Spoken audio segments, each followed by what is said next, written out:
Hey folks, Matthew Weiss here, WeissAdvice.com and Weiss Advice here on YouTube. I hope everybody had a nice weekend. Here I'm going to be talking about a record called Booty on Her by Lexi Pantera and Trina, and specifically focusing on Trina's part. Now this record is only about maybe 2 or 3 years old. A lot of the videos that I've done here on this channel have been records that have been like 5 years, 6 years old, so I'm a little bit happier with this mix than I am with some of my older mixes, and that's good. That means that as we get closer to the present, I'm getting happier with the way my own mixes sound. I don't want to necessarily cover everything in this walkthrough. It's a pretty straightforward mix, but I do want to talk about the Kickin 808, the hi-hat, and the vocal. And I think if we cover those three things, that's going to give us the big picture of what's happening. All right, let's play a little bit of this record down and give it a listen. I do. Booty on her, she got some booty on her. I know. Booty on her, she got some booty Trina, on her. this booty gon' bounce. His asleep, a TKO in the streets. I'm classy, but at home I'm a freak. Don't put nothing past me, I be yo. Book smarter street, made fresh to order. How you like it? I come tight and sweet. What a currency, I need my coins for that back shot. Before I make this pop, dick the jog on headlock. Me robbing this bedrock.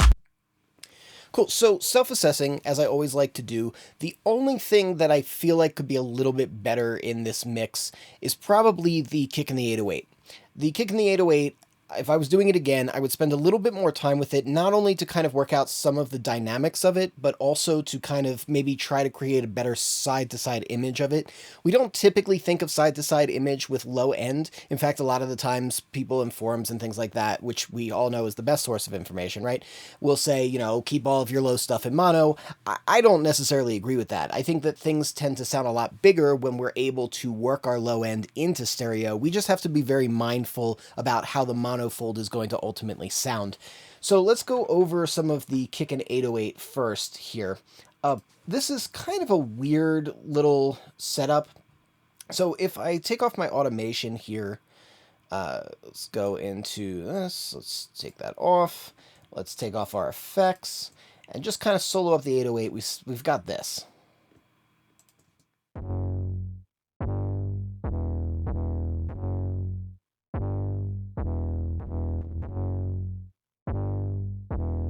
So there's a lot of stuff that I don't really like about this 808. First, just tonally speaking, to me it feels very flat. It's all kind of living in one plane. It doesn't have like a lot of dimension to it. The other thing is the way that it's been pre-processed by the producer, it kind of feels like the producer was doing things because they read that they were supposed to do stuff. So there's like a sidechain ducking happening from the 808 and the kick.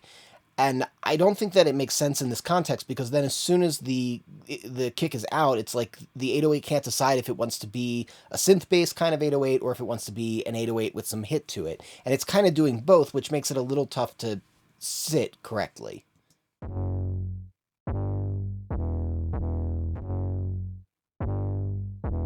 So I kind of decided that because there was a lot of open space in the record overall, I kind of wanted this 808 to punch a little bit more. I ultimately decided that I was going to do some volume automation here, and if I blow this up, you can see that right at the front of all of these kicks, I'm automating in some dynamics to give it a little bit of punch.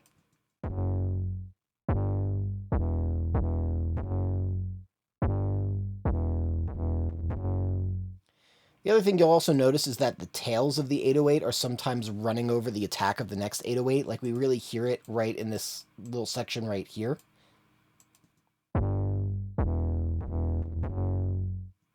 Right, it's pretty rare that we want the tails of our 808s to be overlapping the next 808 to come. Usually you want to set it up so that there's some kind of an auto-triggering mechanism that cuts the tail as soon as you punch the next 808 in when you're playing it out. Unless it happens to sound good. Sometimes it will sound good, but that's pretty rare.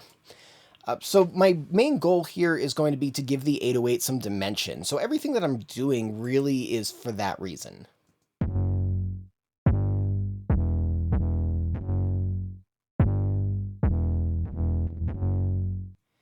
And I think I did an okay job. There's a little bit of weird stuff going on. I'm using this this thick mode here in this Acoustica plugin. It's It's either off or on. And what it does is this really interesting curve to the low end that boosts a lot of low end. So later on, I'm actually cutting out some low end in order to rebalance the subs. So I would say that's the most interesting thing happening. Otherwise, it's really just a lot of like working at it, trying to get more punch into it, trying to clean out some of that gunky mid-range tone that's around like 500 hertz. Basically just doing everything I can to kind of make it feel a little bit more alive. What I wish I had done was also done a little bit of stereo work where I use like the return from a Dimension D or Micro Shift or some kind of a chorusing plugin, or maybe even created like a clean layer that I then did some kind of a spreading effect with like Isotope Imager or some kind of a Haas delay, just so that the 808 kind of spreads out a little bit more cinematically and takes up a little bit more space in the side to side. And that's because it's such a minimal kind of production. It's a very open sounding production, so I've got room to make the low end that big. Now, this whole ducking thing, I really encourage you guys to be careful and thoughtful about chaining ducking mechanisms into your Kickin 808, because a lot of the times it doesn't really make sense. And this is one of those places where this kick, I'm not really trying to hear that without an 808. To me, that sounds like a supporting layer that should be on top of an 808. It doesn't really stand as a kick on its own, but it works nice as a layer piece. So I don't really want the 808 ducking out when a layer for the 808 is happening. If this was a much like bolder kick drum that's really meant to stand on its own, I think it would be okay to maybe consider doing a sidechain, but I really think that this kind of ducking is very overrated.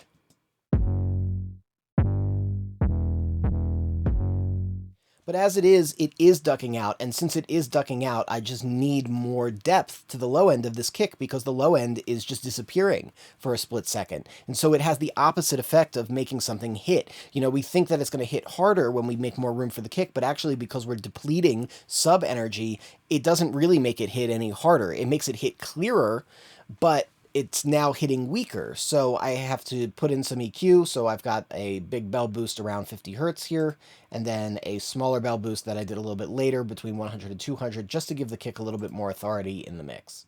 All right, so before, after. And now it kind of makes a little more sense with the ducking.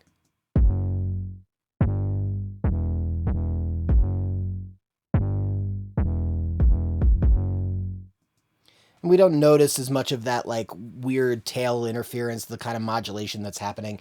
Now, I'm also, again, I'm still viewing these as like part of the same sound. The kick has a very 808-ish quality to it, even though it's not an 808. It still sounds like it really belongs with the 808 no matter what we're doing. So I'm sending them to a bus together, and I want to point out not only what I did, but also what I didn't do. So what I did do was put a little bit more clean sub into the overall sound.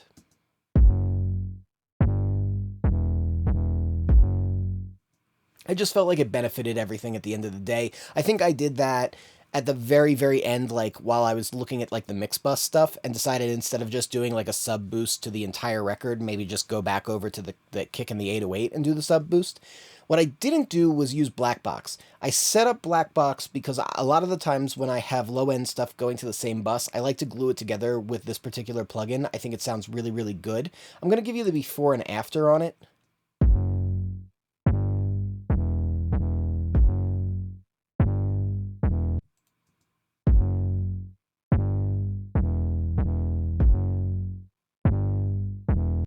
I think I sort of struggled to find a sweet spot with this where I was getting the kind of low-end weight that I wanted, but at the same time not exaggerating that nose tone in the 808. It comes up and it kind of becomes brighter, and so even though we are getting a bassier sound, because we're getting a brighter sound, it kind of counterweights it and makes it feel like it's not quite as heavy as it should be. I also found it to be a little bit muddy in the mix, and that ultimately just doing a clean boost ended up being the best sound.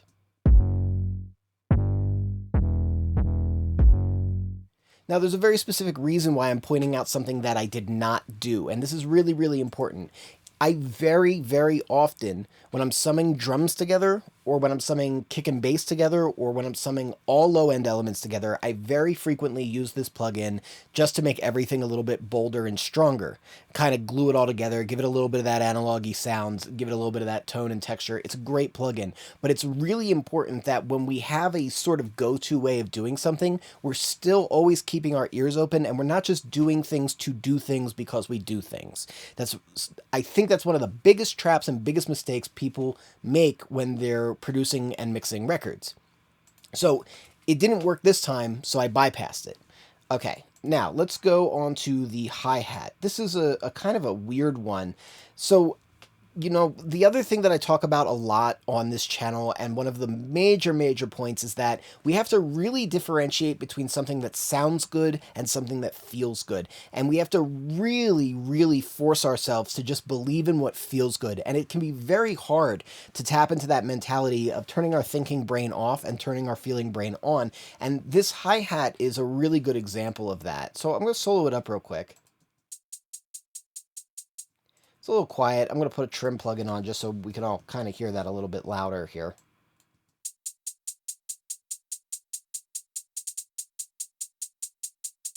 That's a really weird sounding hi-hat. It sounds like it's been like filtered, like it's an MP3 of an MP3 hi-hat. Like I can't quite explain what's happening with it, but it's a very thin, almost ghostly sounding hi-hat.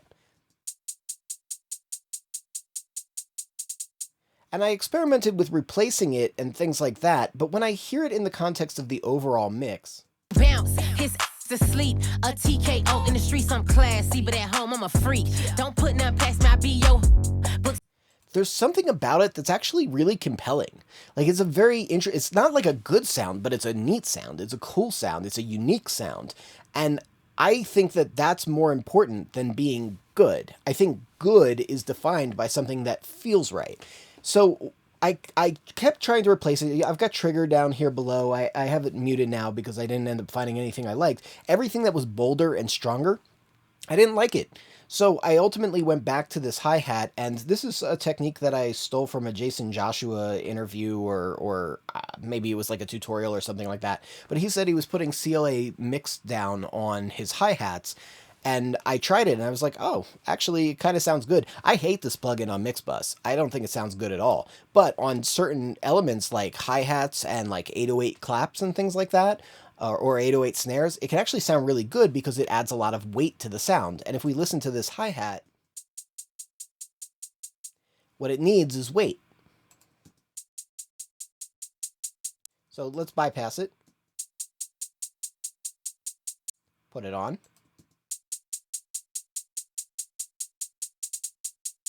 And it kind of just fills in that like missing tone a little bit. Some combination of whatever kind of distortion and EQ that's happening there is kind of like bringing the hat together and filling in what feels like was kind of missing. So when we hear it in the mix, just with this on, and this is like on default, I think, with the treble turned off. That's the only difference. This is default, and then this is how I changed it. So, I mean, I just kind of left it like what it is, because I barely know what it's even really doing. I kind of have a sense of it, but I mean, I'm not really even sure. But it just sort of worked. Bounce, his asleep, a TKO in the streets, I'm classy, but at home I'm a freak. Don't put none past my BO. Book smarter street, made fresh to order. I also did the mastering in a separate session. I had to clear my mind and come back to this one, so I do believe that I brightened things up and kind of brought the high end out a little bit in the mastering. So if it sounds a little bit low, by the time it's mastered, it ends up sounding kind of closer to this. Bounce, his asleep, a TKO in the streets, I'm classy, but at home I'm a freak. Don't put none past my BO. Book smart. So I wanted to point that out because it's just a really interesting example. Like, it's a really interesting example, in my opinion, of something that doesn't sound good but feels good. Now let's get to the vocal, because I think that's where most of the mixing action is happening. So let's bypass this. Let's mute up our ad-libs, and let's clean up our channel here. Now what I want you to do is watch our peak meter right here. Some booty. Trina, this booty gon' bounce. His asleep, a TKO in the streets, I'm classy, but at home I'm a freak. Don't put none past my BO. Book smarter street, made fresh to order, how you like it. I come tight and sweet with a currency. I need So we're actually getting some overs in this clip. Our peaks are kind of all over the map. So dynamic management is one of the big focal points of this vocal processing. Right now, peak-wise, if I have these effects off and then I turn them back on, Classy, but at home I'm a freak. Don't put nothing past me, I be yo. Book smarter street. the peak management is actually lower. There's no overs once I'm done with this, but of course the vocal sounds so much louder because I'm bringing all of that quiet stuff up. So let's go through the basics of the chain here. First of all, we've got a de-esser. All right, self-explanatory, we're de-essing. Nothing crazy there. Let's pop into this channel strip, right? Because this is where a lot of the action is happening. So the tone is very narrow in this. Trina, this booty gon' bounce. His asleep. A TKO in the streets, I'm classy, but at home I'm a freak. When I say a tone, when the tone of something is narrow, what I mean is that all of the frequency energy is kind of existing in a couple of places. It's kind of all in like a very small area of the lows and a small area of the upper mids. And if we can kind of take those areas down and then kind of fill in the other frequency content that should be there, we're going to get a much fuller sound. And so that's what we've got happening here. So in our EQ section, I'm using the sheen setting on the high end at around 7K. This is a very, very broad boost that's probably going down to like 900 hertz, honestly. And that's just to kind of pull up a lot of that top that feels like is missing. Then I'm cutting some of the upper mid because there's that kind of like hunk that's taking up the upper mid energy. So as I'm pulling up the high end of this, in fact, we can actually kind of do this in real time here. Let's bypass all these things here. Trina, this booty gon' bounce. His asleep. A TKO in the streets, I'm classy, but at home I'm a freak. Don't put nothing past me, I be. So do you kind of get this like kind of tone happening once I start pulling this up? It fills in a lot of that treble, which we need to do, but now we need to kind of balance out the upper mid. Trina, this booty gon' bounce. His asleep. A TKO in the streets, I'm classy, but at home I'm a freak. Don't put nothing past me. So it kind of mellows it out, and then there's a little bit of something in the mids that feels a little too bulky. Trina, this booty gon' bounce. His asleep. A TKO in the streets, I'm classy, but. And then there's kind of this like type of tone that's kind of coming from like the deep bass of the capture. And so I'm just rolling a very, very little bit of that off. Now, one of the things that I want to point out about this particular plugin, Dan Worrell did a video where he was talking about how the corner frequencies aren't really accurate on this plugin. They are accurate on this plugin, and if you're familiar with the hardware, which I had in my studio for a couple of years, the glow function and sheen function really dramatically change the shape of the shelves. When you don't have them in, they kind of function like your normal 6 dB per octave shelves. When you click them in, it does this like crazy expansion of the shelf that almost functions more like a tilt shelf. And so you cover way, way, way more frequency content, and it can really change the perception of how things work. But the way that it works in this plugin is accurate to the hardware. So you're just getting very broad strokes when you're using glow and sheen. So I'm going to bypass these EQs again real quick. Trina, this booty gon' bounce. His asleep. A TKO in the streets, I'm classy, but at home I'm a freak. All right, bring them in. Trina, this booty gon' bounce. His asleep. A TKO in the streets, I'm classy, but at home I'm a freak. That sounds a lot more balanced, right? This kind of sounds more like a vocal rather than like a vocal in a closet or something like that. But now we have the issue of the dynamics, and that's where this is going to become a little bit tricky. One of the things that I like about this is that I get 2 dynamic sections in series, so I can use some compression to kind of round out and kind of gently even things out, which is what I'm doing here. You'll notice that my ratio is under 3:1. I'm using a fairly fast release, but not like super crazy fast, and I'm using like a 30 millisecond attack, which for a vocal is pretty quick. Not like lightning fast, but, you know, pretty quick. And then I'm using the hard knee setting because I'm really trying to target a lot of these like spiky, peaky transients, bursts of energy that are coming from Trina's vocal. Trina, this booty gon' bounce. His asleep. A TKO in the streets, I'm classy, but at home I'm a freak. And then as we get to the really more emphatic sections, Smarter street, made fresh to order, how you like it. I come tight and sweet. I'm doing maybe up to around like 6 dB of gain reduction, maybe even a little bit more, because those peaks are pretty far above the regular kind of RMS of the vocal. The other thing that I've got going on here is a limiter. Now, these are pretty spiky peaks, so I really do need to tame them down, so I'm using a compressor feeding into a limiter just to control it even a little bit better. Book smarter street, made fresh to order, how you like it. I come tight and sweet. What a currency, I need my coins for that back shot before I make this pop. Dick the job. And then a high-pass filter. I'm also using some of the harmonic distortion coloration that's coming from this. I find that that tends to make things feel a little bit heavier and a little bit thicker sounding, which I think for this vocal is a good thing. Then we start trying to like micromanage, right? After we get the big picture, I do what I call contouring, which I kind of take that from like putting on makeup. The contouring is kind of like emphasizing all of the definition of a face. It's very similar to that. So I'm doing this very micromanagerial stuff with some dynamic EQs, some sculpting around the upper mids, very interesting wave shapes, but ultimately you can see that I'm kind of just pinching down a little bit more where that mid buildup was that I took out in the AMEC. Then I've got this broad boost to kind of like the center range of the vocal, but it's dynamic. So anytime it gets a little bit too pushed in that midsection, it's going to pull it down, but otherwise there's a boost going there, and then I've got a little bit more gentle rolling off and contouring here of the upper mids to take away that honk. Book smarter street, made fresh to order, how you like it. I come tight and sweet. What a currency, I need my coins for that back shot. Now, the vocal still sounds dull, so we need to work on that a little bit. Here's where the multi-band, again, this is an extremely dynamic vocal. When you have extremely dynamic vocals, a lot of dynamic processing makes a lot of sense. So if this seems like a lot, it is, but it's because the vocal is so dynamic. So a lot of upper band compression here, especially in the highs, because I really want to emphasize those highs. I want it to make it sound kind of a little poppy, but I need to control it, otherwise it's going to be all over the map. Trina, this booty gon' bounce. His asleep. A TKO in the streets, I'm classy, but at home I'm a freak. Don't put nothing past me, I be yo. Book smarter street.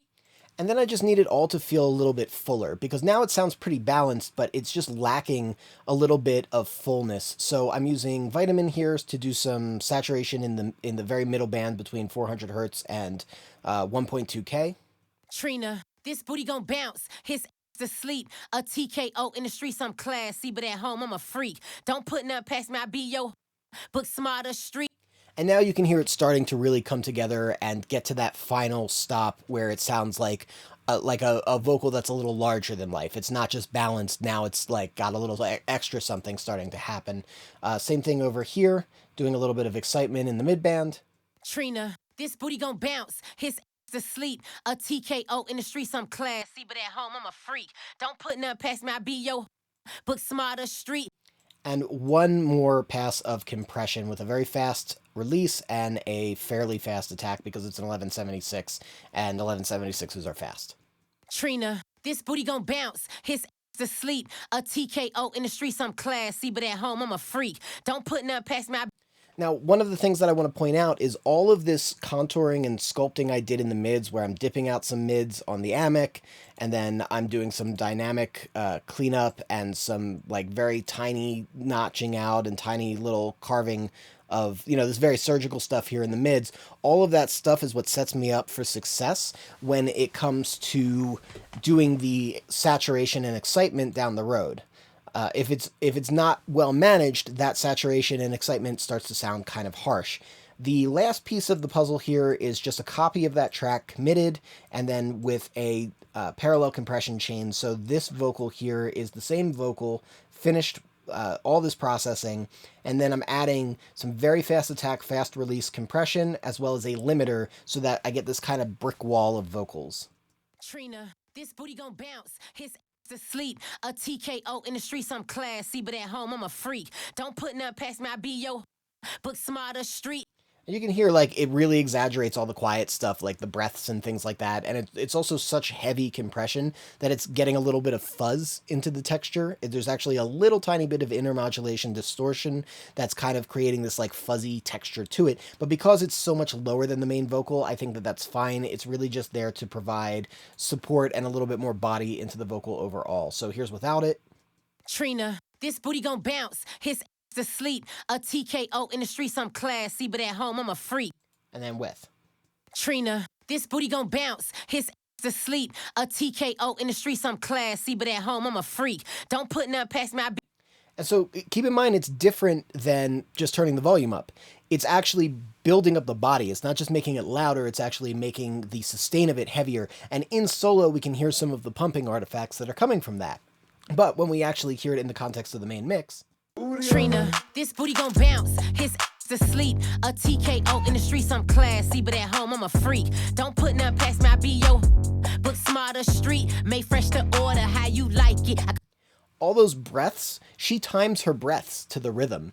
And so all of those breathing noises and all of her little inflections and things like that, I don't notice the pumping as much. In fact, it actually works the opposite way. That little bit of pumping almost seems to support the rhythm of her delivery, and that's really, really important. So just keeping an ear out for that is part of making sure your compression settings are right. So, you know, again, we always come back to how it sounds in the full mix, not to how it sounds in solo. Now, I do want to point out another thing that I am not doing, and this is really important. You'll notice that I have bus 5/6 muted. Bus 5/6 is a delay going into a reverb. So it is an eighth note, and then it's going into the relab. I have a preset in here called 3D but dry, and this is really nice on rap vocals typically. It's kind of designed to work with rap vocals, but I want to point out that it doesn't always work with rap vocals. Sometimes dry but dry is the best way to go. Now, what I want to do is jump back over here to Lexi's vocal, who is the artist for the track.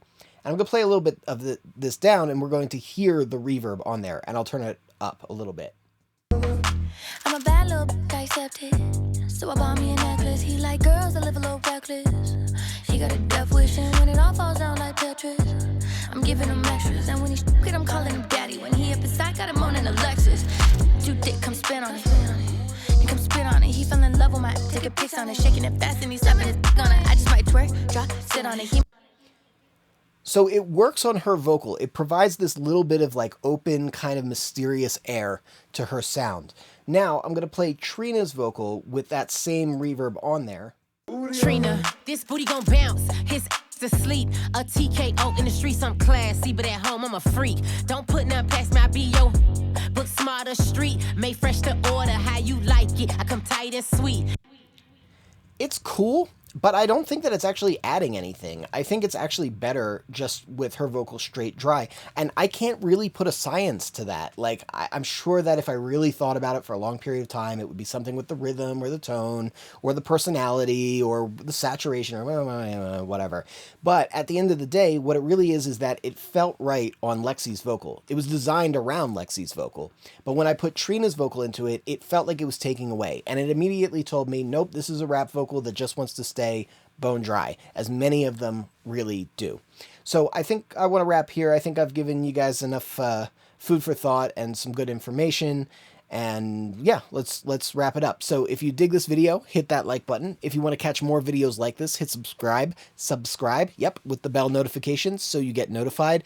Hey, mixing with reverb is out. That is one of my crowning achievement tutorials. It is a very, very full-length tutorial.